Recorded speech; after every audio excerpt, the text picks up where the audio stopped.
이스라엘은 목이 곧은 백성임을 신명기에서 9장 7절부터 10장 11절까지 말했습니다. 그 목이 곧은 백성임은 과거의 역사적 사건에서 그들이 어떻게 하나님을 거역하였는지에 대해서 말함으로 알 수가 있었습니다. 이러한 이스라엘 백성이 거역을 할 때마다 모세는 여호와 하나님께 중보 기도를 했다라고 말했습니다. 그래서 이러한 모세의 중보 기도가 아니었으면 이스라엘은 여호와 하나님의 진노를 사서 결국 멸망을 당하고 말았을 것입니다. 그 결과로 여호와 하나님은 이스라엘과 처음 맺었던 언약 돌판을 깨뜨려졌으나 두 번째 돌판을 만들어 주심으로 이스라엘과의 언약이 계속되고 또한 이스라엘을 그의 기업으로 삼음도 계속되도록 했습니다. 이는 모두 이스라엘의 공의로움이나 정직함 때문이 아니라 여호와 하나님의 인자와 진실하심 때문이었습니다. 그래서 단순히 언약의 두 돌판으로 말하는 것이 아니라 처음과 같은 두 돌판이라고 그렇게 말을 하고 있습니다. 이런 표현을 통해서 처음과 같이 이 언약이 변하지 아니했다라는 의미를 그 표현을 통해서 나타내고 있는 것입니다.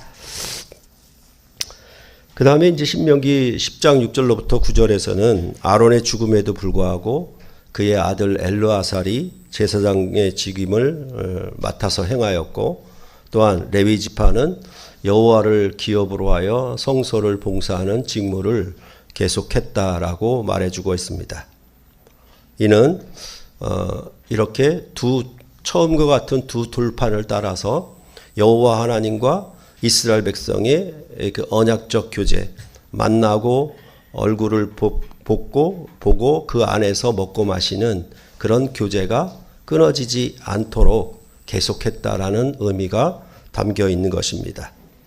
그리고 역시 10장 10절과 11절에서는 이스라엘 백성에게 주어졌던 가나안 땅 정복도 취소되지 아니하고 계속됨을 말을 해서 이제 모세가 앞서 선봉장으로 나가서 가나안 땅을 하게 될 것이다. 이렇게 말하는 것으로 지난 본문까지 말씀을 드렸습니다.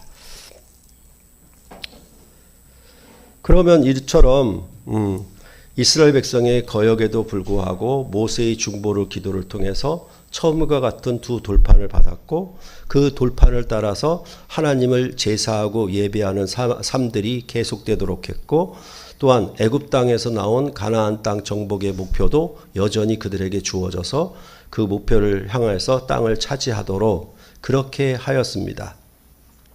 그러면 이제 그 이스라엘 백성에게 요구하는 것, 이제 가나안 땅을 정복하고 그 땅을 차지하는 일이 이제 앞에 남아 있는데 그러면 이제 우리는 어떻게 해야 하겠습니까?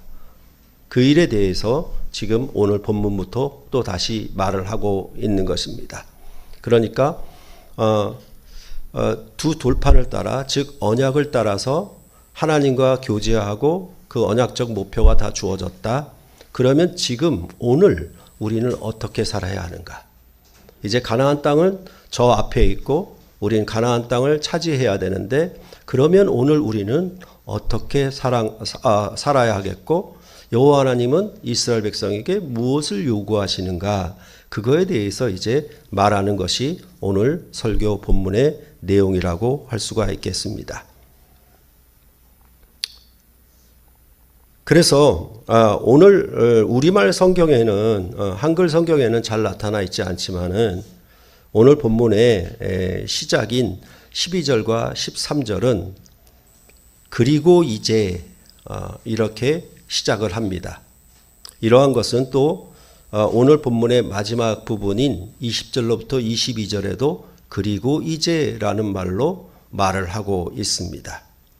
그러니까 이제 앞에서 쭉 얘기해왔던 것에 대해서 이제 그러면 이제 뭘 하지? 그러면 이제 우리는 어떻게 할고? 이런 얘기를 지금 펼쳐나가고 있다라고 여러분들은 보시면 되겠습니다. 그러니까 이스라엘 백성이 거역하고 그것을 모세의 중보기도로 다시 용서하고 이스라엘 백성에게 처음과 같은 두 돌판을 주어서 언약이 계속되도록 했는데 이제 그러면 이제 어떻게 할고 어떻게 살아야 하느냐에 대하여 이제 말씀하는 부분이 바로 오늘 본문에서 전체적으로 말한다라고 보시면 된다라는 것입니다. 그래서 그것을 한마디로 얘기하자면 오늘 12절에 말한 바와 같이 여호와 하나님이 내게 요구하시는 것이 무엇이냐 이것으로 보면은 되겠습니다. 여호와 하나님이 이스라엘에게 요구하시는 것 그것을 12절로부터 13절에 말을 했습니다. 곧 내 하나님 여호와를 경외하여 그의 모든 도를 행하고 그를 사랑하며 마음을 다하고 뜻을 다하여 내 하나님 여호와를 섬기고 내가 오늘 내 행복을 위하여 내게 명하는 여호와의 명령과 규례를 지킬 것이 아니냐 이렇게 말씀을 하고 있는 것입니다.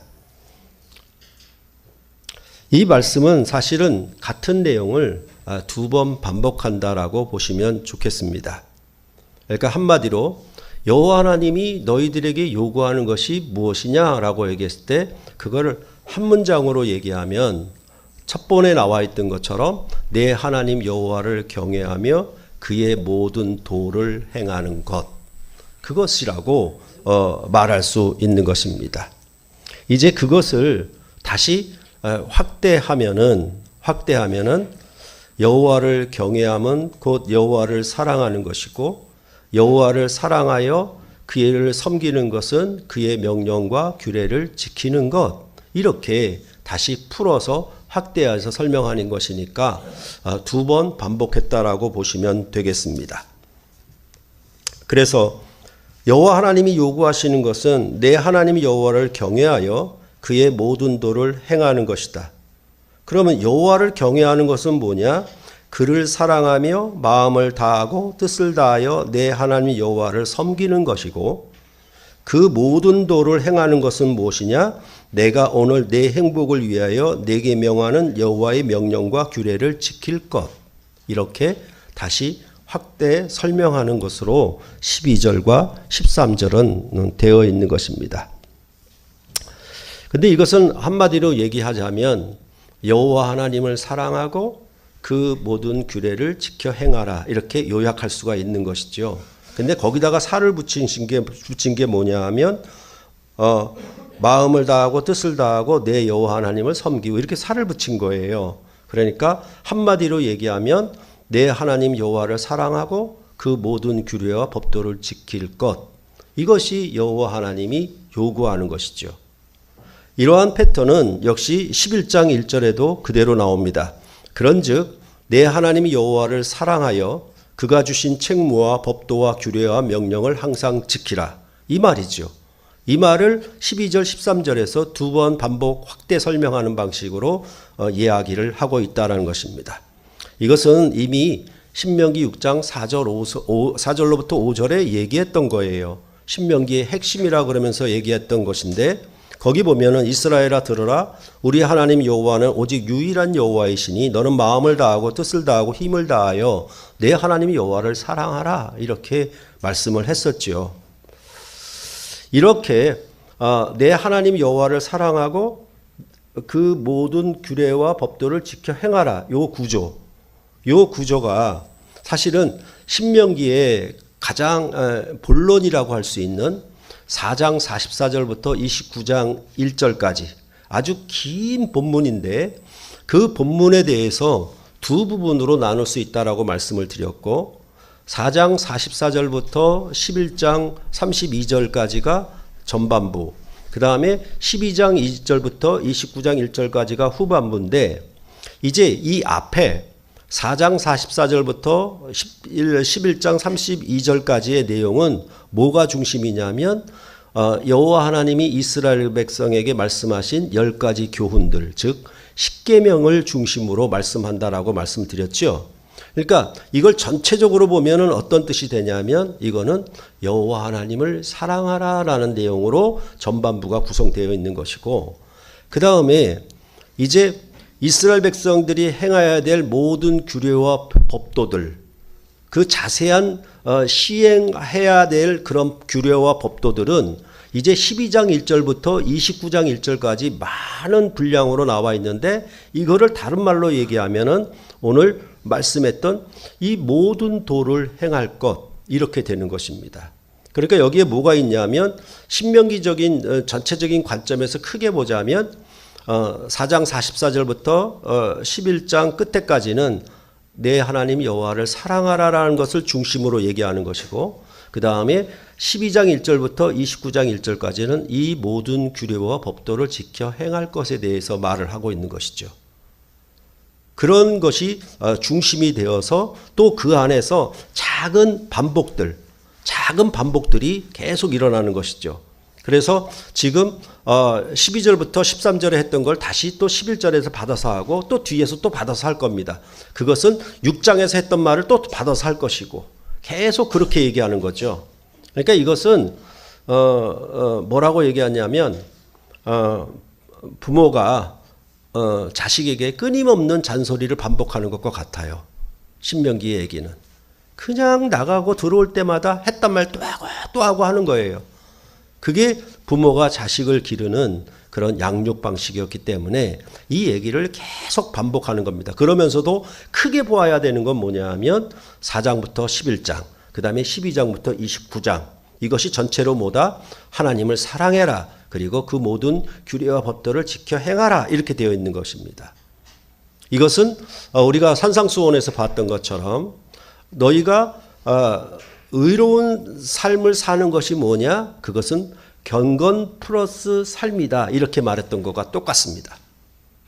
경건은 하나님을 사랑하는 것이고, 삶은 그 규례와 법도를 판단해 지켜 사는 것이고, 그런 구조가 항상 성경은 계속해서 나온다라고 말씀드렸고, 대표적으로 레위기가 전체적으로 그렇게 구성되어 있다고도 말씀을 드린 기억이 있습니다.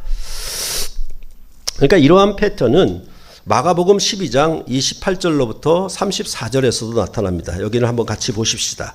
마가복음 12장 28절로 34절입니다. 교대로 읽겠습니다. 서기관 중 한 사람이 그들이 변론하는 것을 듣고 예수께서 잘 대답하신 줄을 알고 나와 묻되 모든 계명 중에 첫째가 무엇이니까?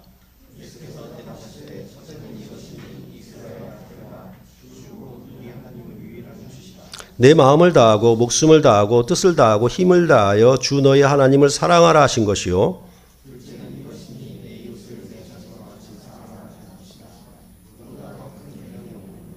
서기관이 이르되 선생님이 옳소이다. 하나님은 한 분이시요 그 외에 다른 이가 없다 하신 말씀이 참이니이다.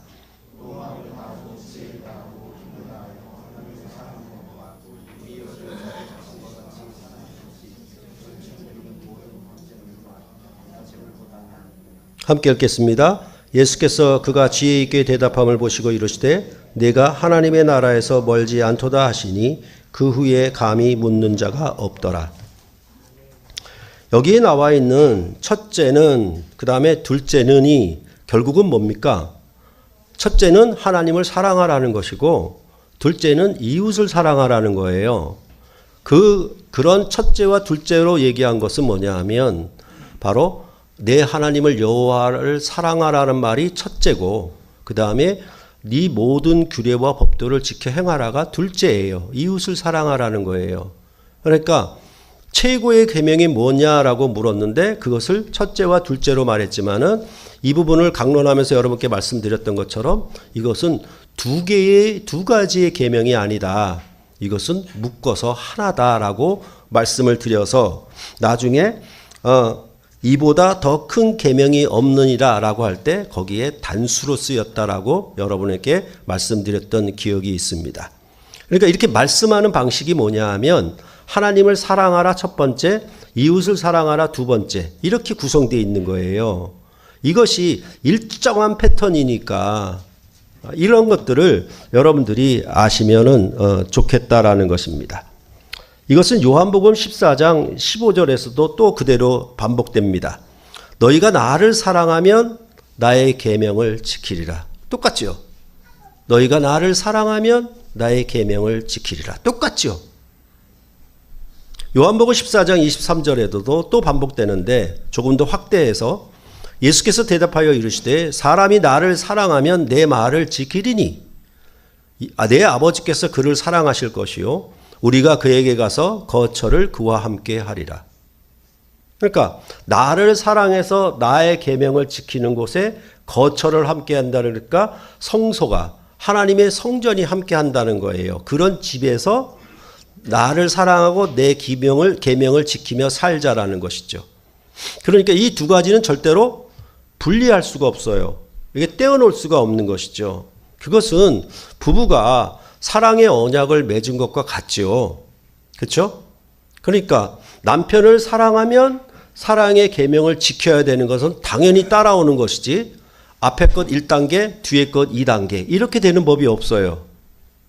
그렇죠? 그러니까 하나님의 말씀은 그 언약의 말씀은 그냥 아는 것 1차, 지키는 것, 지켜 행하는 것 2차 이렇게 되는 법이 없어요. 하나님을 사랑하냐? 그러면 이웃을 사랑해. 하나님을 사랑하냐? 그러면 내 계명과 규례와 법들을 지켜 행해. 남편을 사랑하냐고? 그럼 남편을 사랑하는 것을 보여. 남편을 사랑해. 규례와 법도로 행해. 라고 말을 하는 거지. 나는 마음으로만 말로만 사랑해. 이거 아무 소용도 없다는 얘기죠. 이것은 누구나 다 쉽게 이해할 수 있는 아주 그런 그 표현을 계속 구약과 신약에서 반복해 주고 있는 것입니다. 그러면 다시 신명기로 돌아와서 여호와 하나님이 요구하시는 것에 대하여 여호와 하나님을 사랑함은 주로 오늘 본문인 10장 12절로부터 22절에서 말합니다. 그 규례와 법도를 지킴에 대해서는 11장 1절부터 25절까지 또 주로 말하고 있습니다.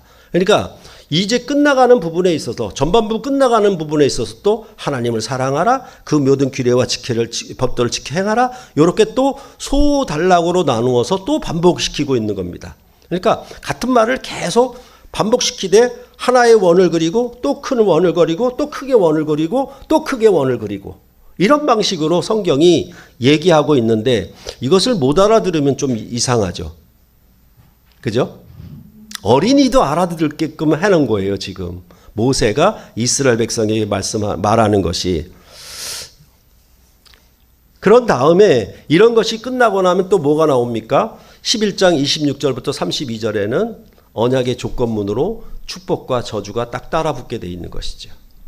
그렇죠? 그러니까 처음과 같은 두 돌판으로 언약을 맺었으니 이 언약은 이제 깨뜨려지지 않았고 처음과 같이 계속될 것이고 성소에서 레위 지파 제사장을 통해서 하나님과 만나고 교제할 것이고 그리고 그 기업은 계속될 거야. 얻을 수 있을 거야 라고 말하면서 그러면 어떻게 해야 돼? 어떻게 해야 되냐면 성소에서 하나님과 나와 만나는 것. 하나님 편에서 요구하는 게 뭐냐 하면 하나님을 사랑해. 이 성전에서 하나님과 만나고 교제하는 예배적 삶이 뭐냐? 하나님을 사랑해. 그러면 사랑한다는 건 뭐냐? 그 사랑의 계명을 지켜. 그러면 사랑하는 거지. 그렇게 우리가 저 조상에게 맹세한 땅을 얻기까지 우리가 성전에서 하나님과 이스라엘 백성이 만나고 교제하는데 서로 사랑하여 그 계명을 지키며 살자. 이렇게 오늘 여기서 말씀을 전체적으로 하고 있는 것입니다.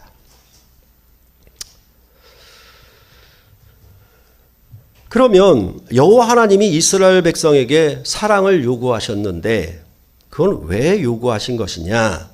그것을 이제 14, 15절에서 말을 해줘야 되겠죠. 하늘과 모든 하늘의 하늘과 땅과 그 위의 만물은 본래 내 하나님 여호와께 속한 것이로되 여호와께서 오직 내 조상들을 기뻐하시고 그들을 사랑하사 그들의 후손인 너희를 만민 중에서 택하셨음이 오늘과 같으니라. 이 짧은 말씀이 포함된 것이 뭐냐 하면 그냥 창세기를 전체로 그냥 다 말해버린 거예요. 하늘과 모든 하늘의 하늘과 땅과 그 위의 모든 만물 이렇게 얘기했을 때 천지창조를 그냥 거기다 다 뭐 보통 요즘 말로 때려 박은 거예요. 그냥 이 간단한 말씀 속에. 그리고 뭐가 있냐면 여호와 하나님께서 내 조상들을 기뻐하시고 그들을 사랑하사 그들의 후손인 너희를 만민 중에서 택하셨음. 이거는 창세기 후반부예요. 12장부터 50장까지의 내용이에요. 아브라함과 이삭과 야곱을 택하심에 대해서 얘기하는 내용이에요. 그러니까 1장부터 11장까지 천지 만물의 창조, 그 다음에 12장부터 50장까지 아브라함과 이삭과 야곱의 이스라엘 조상들을 택하심에 대한 얘기. 그러니까 이 짧은 구절 안에 창세기가 온 채로 다 들어가 있다라는 말입니다. 그 중에서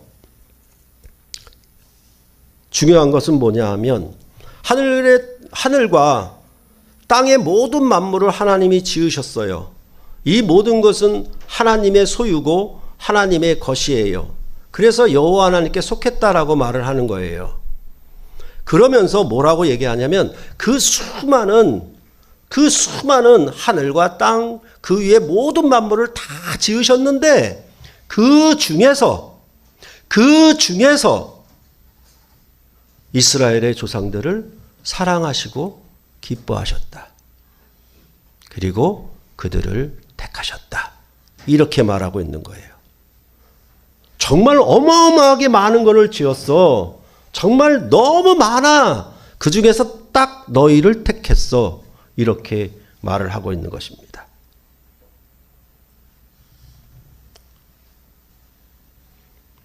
이것이 바로 창세기 전체에 대해서 얘기한 얘기였고, 그 다음에 그 택하심에 대해서 오늘 말씀에는 바로 오늘과 같이 이렇게 말을 끼워 넣습니다. 이 말씀에는 그 택함을 얼마나 견고하게 지금까지 지켜오셨는지에 대해서 아주 강하게 드러내고 있습니다. 그러니까 창세기에 만물을 지으시고 이스라엘의 조상들을 사랑하시고 택하셔서 그것을 오늘까지, 그 택함을 오늘까지, 그 말 속에는 정말 우여곡절이 많고 여러 가지 환난과 시련과 거역함이 많았는데도 불구하고 오늘까지 너희를 택하고 있지 않냐, 이렇게 말을 하고 있는 것입니다. 이것은 멀리 갈 것도 없이 오늘 본문 앞에서 이스라엘은 애굽에서 나오던 날부터 이곳에 이르기까지 늘 여호와를 거역했고, 여호와 하나님이 이스라엘을 알던 날부터 항상 여호와를 거역하여 왔음에도 불구하고 오늘과 같이 그 택함이 끊어지지 않았다. 이스라엘의 조상들을 사랑하여 기뻐하였던 그 택함을 오늘까지 계속 이어오셨다. 이는 마치 드라마나 영화에서 상대방이 어떠함에도 불구하고 지고주순한 사랑을 끊어지지 않고 계속하는 주인공의 스토리와 같아요. 그러니까 여호와 하나님이 이스라엘에게 사랑을 요구하는 것은 내가 이토록, 내가 이제까지 이렇게까지 너희를 사랑했지 않냐. 그러니까 너희도 나를 사랑해야 되지 않니.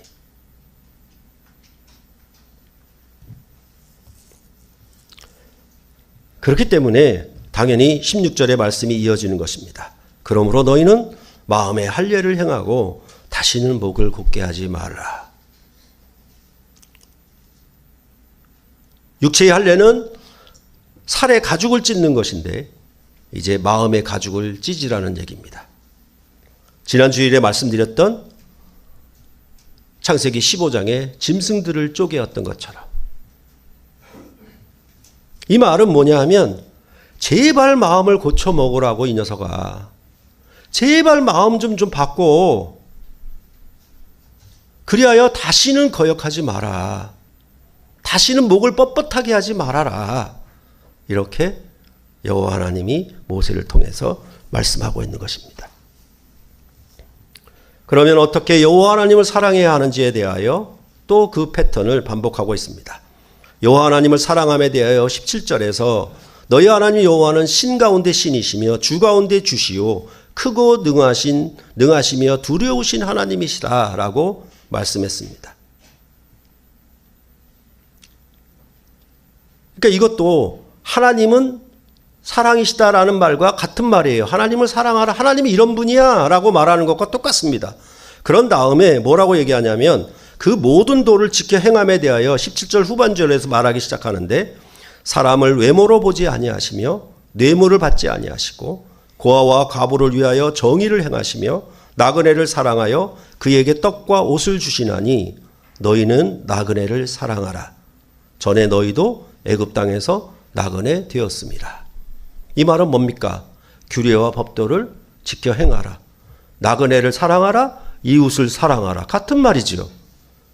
그러니까 여기서도 또 반복이 되고 있는 거예요.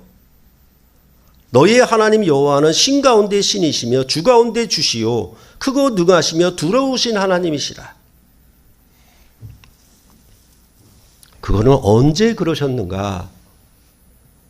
이것은 애굽에서 이스라엘을 구원할 때 나타내셨던 것입니다. 이스라엘을 강한 손으로 애굽에서 구원하셨습니다. 그때 여호와 하나님은 애굽의 마술사들의 지팡이를 아론의 지팡이가 삼켜버리도록 했습니다. 그리하여 애굽의 신들을 다 굴복시켰던 것입니다.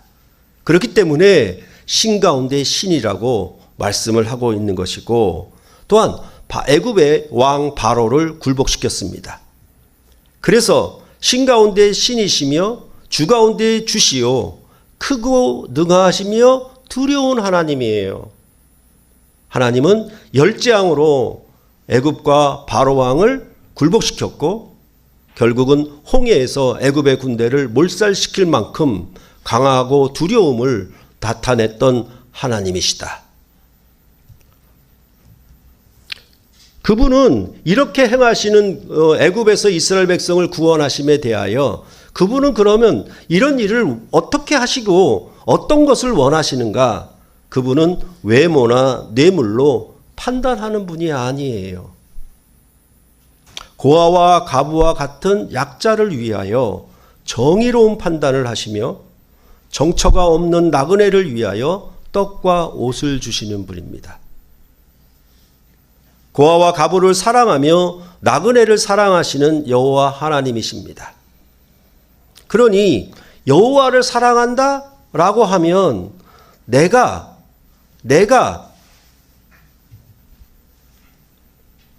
외모나 뇌물로 판단하지 않았어. 고아와 과부를 사랑하고 나그네를 사랑했어. 나를 사랑한다면 나와 같은 사랑을 해줘. 그게 너희의 애굽에서의 구원이야. 왜? 너희가 애굽에서 나그네 되었을 때 내가 너희를 구원하지 않았냐. 그러니까 내가 너희를 조상들을 사랑하고 맹세하신 바를 따라서 너희를 구원하심은 내가 이렇게 사랑하는 하나님이시니까 너희도 그렇게 사랑하길 원해 라고 여기서 말씀을 하고 있는 것입니다. 또 우리는 산상수훈 가운데 왜 경건 가운데 구제가 가장 먼저 나오는가? 하나님을 사랑하는 것이 경건인데 거기서 왜 구제가 가장 먼저 나오는 것인가? 그것은 바로 여기 나그네를 사랑하라. 네가 애굽에서 나그네가 되었지 않느냐? 나그네에서 너를 구원했지 않냐? 그러면 너희 중에 나그네를 사랑해. 이렇게 말하는 것과 같다라고 볼 수가 있는 것입니다. 이것을 사도 바울은 고린도 교회가 믿음과 하나님을 아는 지식에서 뛰어나느냐? 그러면 그 믿음을 마게도냐 교회처럼 예루살렘 교회를 구제하는 일에 참여하라고 하며 너희의 사랑의 진실함을 증명해라. 말과 지식으로 풍성한 하나님을 아는 것이 있느냐? 나 그거 몰라. 그것을 증명해. 그것이 네 사랑의 진실함을 증명해봐. 이렇게 사도 바울도 같은 언어를 얘기한 것입니다. 그래서 고린도 교회의 믿음과 말과 지식과 모든 간절함을 정말 하나님을 사랑하고 하나님을 섬기는 그런 모든 믿음과 말과 간절함을 구제를 통하여 너희는 여러 교회 앞에서 너희의 사랑과 너희에 대한 우리의 자랑의 증거를 그들에게 보이라 라고 사도 바울은 요구하였던 것입니다. 그런 말씀과 오늘 말씀과는 같은 말이에요. 그러니까 절대로 말로만 믿음으로만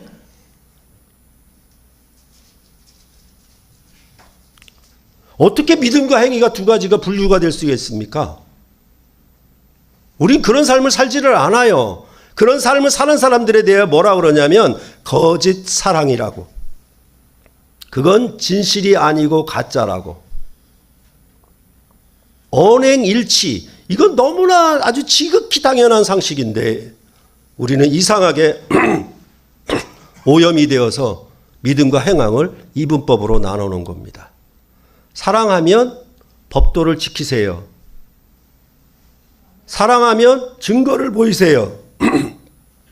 사랑하면 증명해야죠. 그렇죠?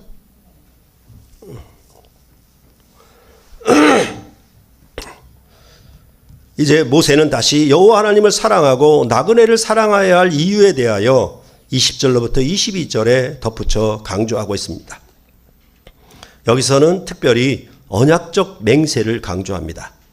20절에 내 하나님 여호와를 경외하며 그를 섬기며 그에게 의지하고 그의 이름으로 맹세하라. 왜 맹세를 해야 합니까? 21절에 그는 내 찬송이시요 내 하나님이시라. 내 눈으로 본 이같이 크고 두려운 일을 너를 위하여 행하였느니라. 앞에서 내 행복을 위하여, 이스라엘의 행복을 위하여 하나님은 만물을 지으시고 조상들을 택하셨지 않느냐, 그렇게 얘기한 것처럼 여기서도 뭐라고 그러냐면 이제 이스라엘 백성은 여호와 하나님을 찬송하고 여호와 하나님을 찬송해야 되는 것은 내 눈으로 본 지금 이같이 크고 두려운 일, 즉 오늘까지 어떻게 행해 오셨는가?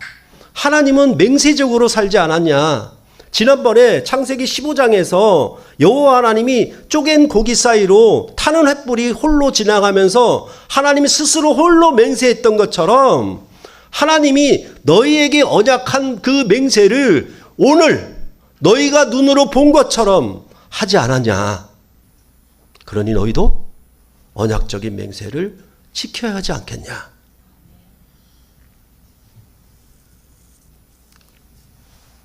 그러니까 그렇잖아요. 뭐냐 하면 자식이 말을 안 듣고 거역하는데 부모가 그것을 끝까지 참고 기다리며 인내하며 자식을 키워낼 때 어떻게 자녀는 반응하겠습니까?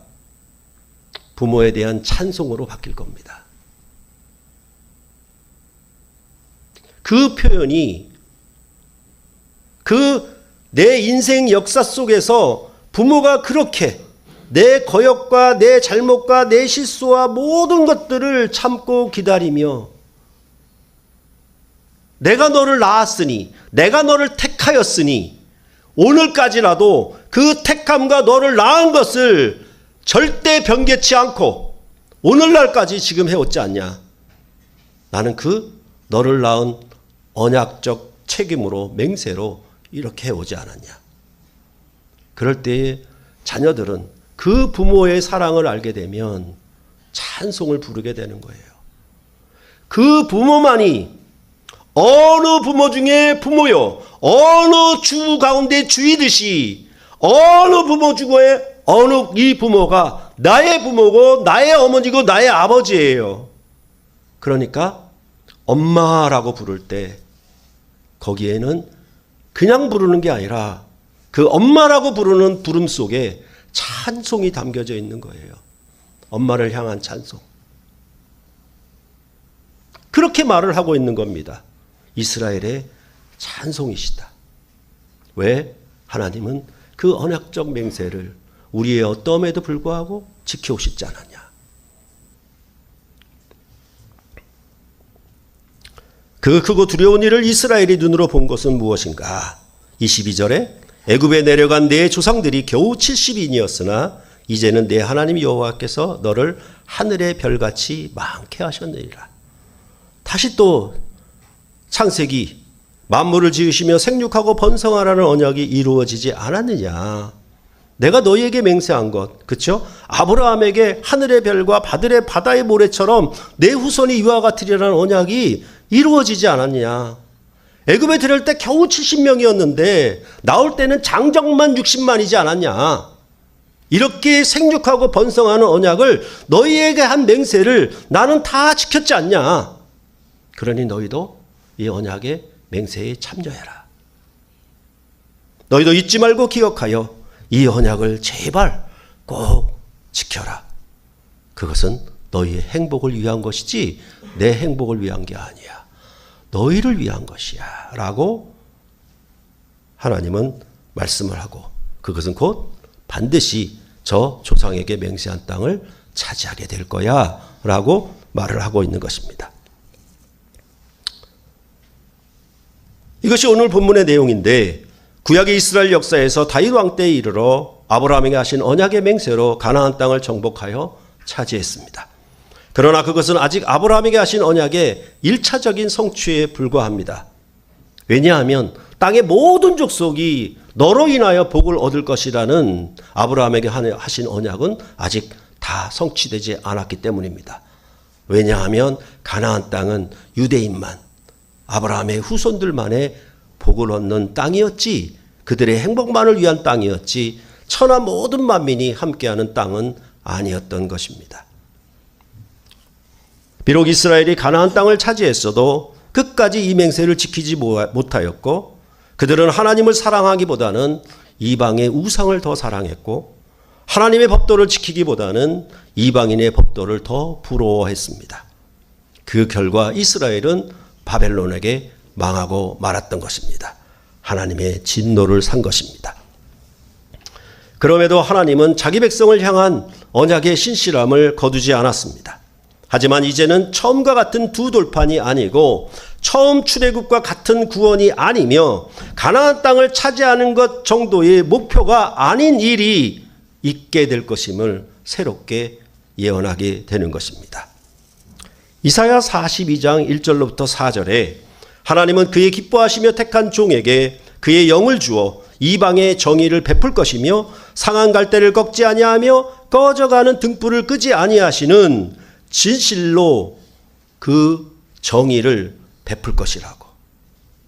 이제는 하나님의 기뻐하시는 종을 택하여 그에게 나의 영을 줌으로 말미암아 이제 이방의 정의를 베풀겠다고, 이방이 들어오는 나라를 이루겠다라고 여기서 말씀을 하시는 것입니다. 그때 42장 5절로부터 7절에도 하늘을 창조하시며 펴시고 그 땅에 소산을 내신 창조주 하나님이 이제 이스라엘의 남은 자를 바벨론에서 돌아오게 함으로 백성의 언약과 이방의 빛이 되게 하실 것이라고 말씀하고 있는 것입니다. 바벨론에 사로잡혀가서 포로된 자들 가운데 남은 자들이 돌아오게 되면 그들은 이제 이방인의 빛이 되게 할 것이라고. 그래서 그들의 눈먼 것을 밝히며 갇힌 자를 감옥에서 이끌어내며 흑암에 앉은 자를 감방에서 나오게 하실 것이라고. 즉 죄와 사망의 권세에서 건질 것이라고. 애굽의 권세에서 나오게 하는 것이 아니라 흑암의 권세에서 나오게 하시는 새 구원을 행하게 하실 것이라고. 이 일에 대하여 이사야서 42장 8절에 이 일로 하나님의 이름은 영광과 찬송을 받으실 것입니다. 왜요? 42장 9절에 답을 하는데, 보라 전에 예언한 일이 이미 이루어졌느니라. 이제 내가 새 일을 알리노니 그 일이 시작되기 전이라도 너희에게 이르노라. 전에 언약하신 일이 이루어졌기 때문에 이제 하나님의 이름은 찬송받을 것입니다. 이스라엘이 그토록 언약을 어겼고 궁극적으로는 하나님을 버리고 이방신을 수입했고 하나님의 언약을 버리고 이방의 가르침을 쫓으려 했던 그 일로 말미암아 이스라엘이 망했는데도 불구하고 하나님은 이전에 예언한 일을 다 이루심으로 하나님은 찬송을 받게 될 것이라고.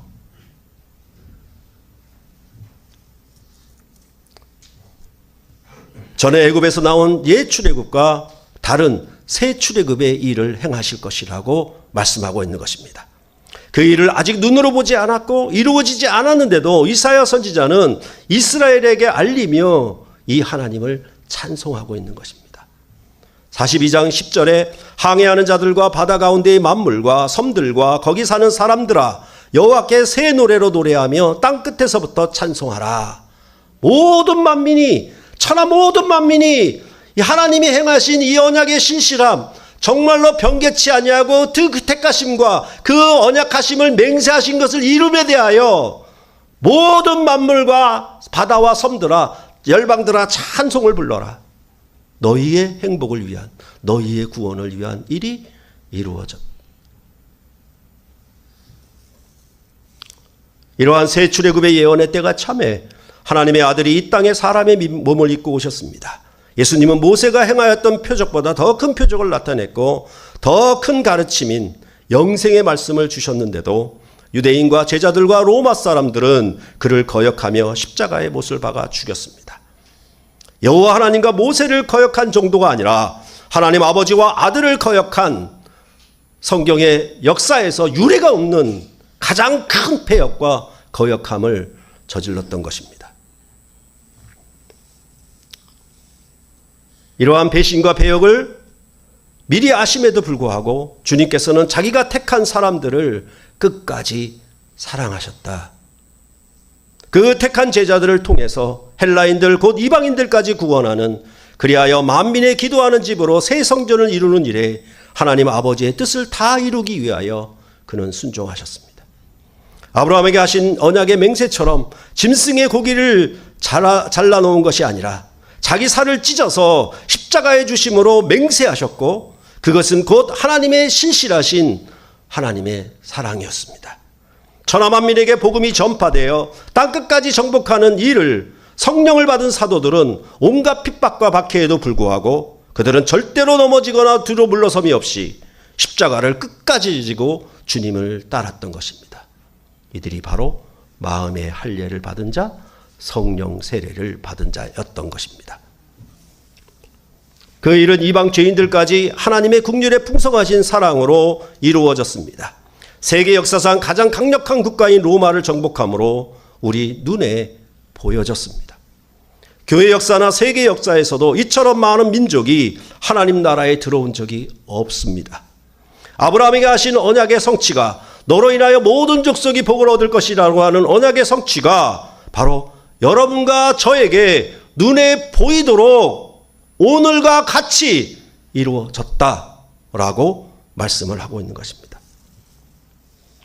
이제 진정 예수님의 죽으심과 부활로 말미암아 성령이 그를 믿는 사람들에게 부어졌습니다. 이제 처음과 같은 두 돌판이라고 말했던 그런 것이 아니라 이제 그 돌비에 새기신 언약은 폐하였고 끝나여졌고 이제 마음판에 새긴 새로운 언약이 함께 주어졌다라고. 그것은 성령으로 말미암아 너희 마음에 새기신 언약이라고 그렇게 해서 우리에게 마음의 할례를 행하셨다 그러고. 그래서 그렇게 목을 곧게 하고 뻣뻣하게 했던 그 옛시대의 불순종을 끝내버리고 이제 예수 그리스도 안에서 하나님이 우리를 사랑하신 그 사랑을 인하여 그 영을 우리에게 부어주심으로 말미암아 우리도 정말 이 목을 꼭 곧게 하는 것, 목이 뻣뻣한 것이 하나도 남김이 없이 아주 겸손하고 순종한 마음으로 변목해 하신 것입니다. 그것은 바로 부모가 어떻게 인생을 살아왔으며 자녀를 위한 어떤 사랑과 헌신이 있었다는 것을 알게 될 때 부모를 향한 마음이 부드럽고 더 이상 사춘기처럼 항의하거나 대응하지 아니하고 부모가 무슨 말을 하든 거기에 순종하고 복종하는 아름다운 새로운 마음으로 변모된 것처럼 그리스도 안에서 성령 세례를 받은 자들에게 이런 마음의 할례를 주셨다라고, 그래서 다시는 목을 곧게 하지 말라는 그 언약이 성취되었다라고 신약은 말을 하고 있는 것입니다. 그래서 주 예수 안에 나타내신 하나님의 국률에 풍성하신 사랑을 충분히 보고 알았습니다. 하나님의 진실함이 어떠한가에 대하여 명백히 깨닫게 되었습니다.